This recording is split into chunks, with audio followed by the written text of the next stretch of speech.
welcome to the Gamer Creatrix channel. On this channel, we talk about PlayStation gaming for beginners, so if you enjoy that sort of thing, please do subscribe to the channel, hit the like button, and turn on the notification bell to keep up to date with my videos. It would be much appreciated. My name is Michelle, and in today's video, we'll be looking at 6 tips for starting a video game collection of your very own. Let's get started. The idea of starting a video game collection can seem like a pretty daunting prospect, what with the vast number of games available for each console and with only more being added every day. While it can be a big undertaking, it can also be a really rewarding experience. Owning the games that you played as a youngster and being able to play them again as an adult-ish is something special. Starting small and being patient about building your collection will see you hitting your collecting achievements in no time, and you'll have some fun along the way. That is something I really enjoy about collecting and playing video games, the story behind the game. Finding and buying the game is half the fun sometimes, especially when you root out an absolute bargain. While I don't personally have a vast collection of video games, I've done quite a bit of research on the subject at this point, and I believe I have a number of useful tips to get you started with building a video game collection of your very own. Tip number 1. Do it for the right reasons. Probably the most important thing about starting a video game collection is making sure you're doing it for the right reasons. Most people start their collection to relive childhood nostalgia, or they just want to explore their love of gaming, or even just to have a piece of history on your shelf. Whatever your motivation for starting your collection, make sure this is something that you love to do. That will make the whole process more enjoyable. Tip number 2. Have a specific collection in mind, even just to start with. This is a useful tip to keep you focused on your collection path. Whether it be collecting all games for a particular console, or collecting all the games in a video game franchise like Spyro for instance, having a gaming goal is important to keep you motivated. Tip number 3. Know your prices. Stepping into a video game store or searching for video games online will be a maze of different prices. So knowing this information in advance will be the key to getting your games at a good price, saving you money in the long run. I oftentimes use a website such as pricecharting.com to get a rough idea of the current value of a game I might be looking for, either loose or complete in box.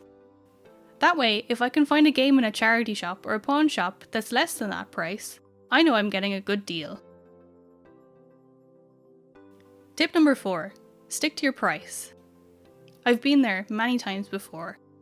You have minutes left in an eBay auction. You are the winning bid until some lovely individual decides to jump in and bid higher. Not wanting to be outdone, you increase your bid. And this goes on until the auction is over. Maybe you won, in which case that's excellent. But then you notice how much the lovely item you've coveted has cost you. Don't let this be you. Have a target price that you're willing to bid to and don't exceed it. You can do it. If you win, you win. But if you don't, then what harm? There's always next time. And at least you'll have some money to play with for the next one.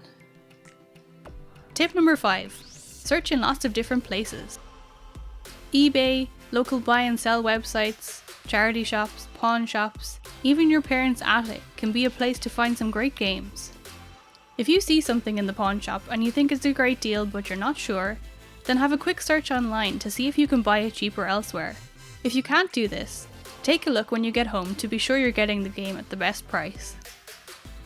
If you know a friend or relative that might be getting rid of their old games, let them know you might be able to take some of them off their hands for a reasonable price.